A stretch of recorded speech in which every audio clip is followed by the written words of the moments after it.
friend Akayla. We filmed a video together before. It was an awesome video, so if you guys haven't seen it before, I will link it in the description. I have received a lot of questions asking to talk about my experience at eating disorder, like inpatient treatment facilities. I've only been to 2. Only. But so I don't have a big range of experience and whatever, so I wanted to have another person do this video with me to get another perspective and so that we have as many like things to draw on as possible, you know. If you'd like a video talking about outpatient, let us know.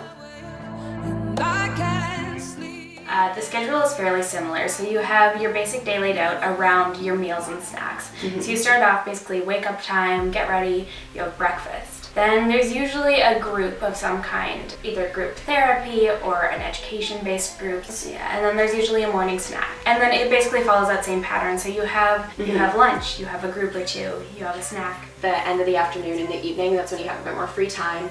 You might have time to like call your family or like go on a computer. So you might have visitors come in to see you, or people usually have some sort of game going on. Yeah, and you can just kind of get some time to hang out and relax.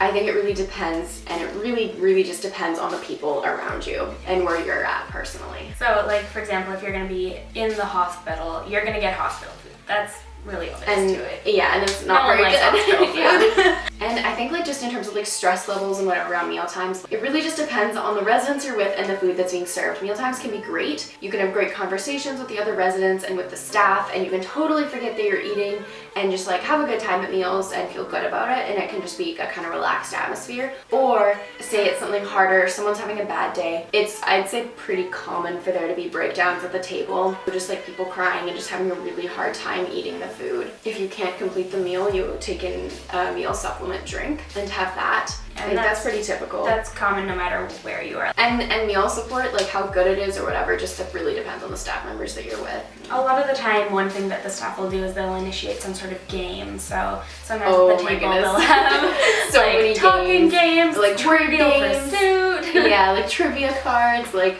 just to try and distract you and keep you focused on something other than the food. To be medically stable and have built up a certain amount of trust with the staff so that they'll actually let you exercise, because if they know you're just going to abuse it, it's going to take a lot longer to get that privilege. Yeah. Yeah, so like once you're medically stable, weight restored, and you have like some amount of trust, then they'll start like kind of slowly giving you exercise. So I started with like 10 minutes of walking twice a week, and then I had that for a few weeks, and then slowly that went to 3 times a week, and slowly it went to 15 minutes, and slowly I could do other activities, like maybe I could do some yoga, maybe I could go for a bike ride, and it didn't have to be walking. And it's very individual based. Yeah, so it's pretty dependent on you and how you're doing. Exactly.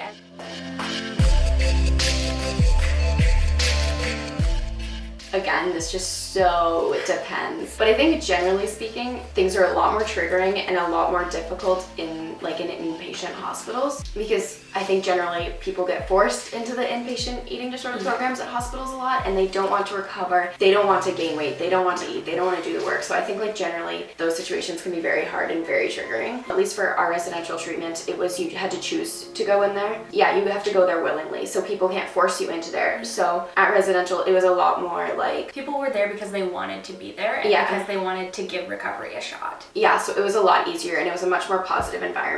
Yeah, but honestly, it just depends on when you go and who you're there with. We met at treatment, and we're great friends. Yeah, I think the other residents can be like your biggest asset, because they're going through it too. Like they're in the struggle with you, and so like you can really bond over that. And like obviously it just depends, but you can really make some great friends in treatment. And the opposite can be true as well. You can really not like people there. You can really not like people. People can really just have clashing personalities, and honestly, or they can just be really triggering. Yeah, but some people are going to be extremely triggering, and that's pretty much inevitable in eating disorder treatment. Yeah.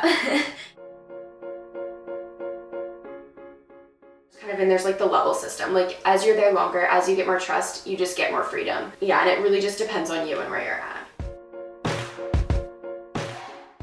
It depends. There's good staff and there's bad staff. There's people who are super helpful. There's people who are really unhelpful. There's people you get along with and people you don't. When you're in an inpatient ward, a lot of the time there's still a lot of medical stabilization happening, so the staff tend to be a lot more strict. It can come across as a little bit less friendly, Yeah. to say the least. Yeah, and the priorities are slightly different between inpatient and residential, because inpatient really is primarily focused on stabilization, symptom intervention, and like just keeping you safe. Whereas residential treatment is focused on like real recovery. Yeah, and like the mental aspect just as much, more so than the physical aspect. Exactly. Because you have to be medically stable to be there. Yeah.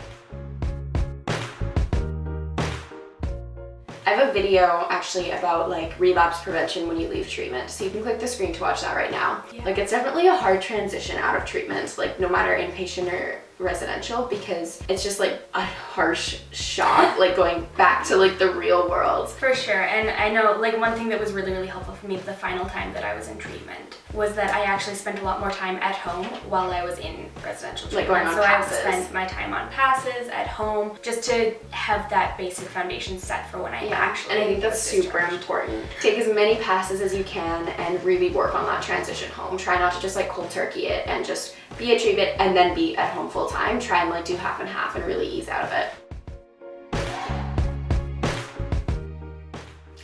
I think for me, the best thing about it, you're in a place where you can't engage in your eating disorder. Once I was in a place where I wanted to recover, that was so nice. It was the most like at peace I'd ever been with my eating disorder and with that food, because like I wanted to get better and all these people were there helping me get better. When you know that you can't engage, it takes that control away from you. So you Yeah. have that freedom to actually like explore other components of yourself as opposed to just who you are in your eating disorder. You get to explore who you are as a person.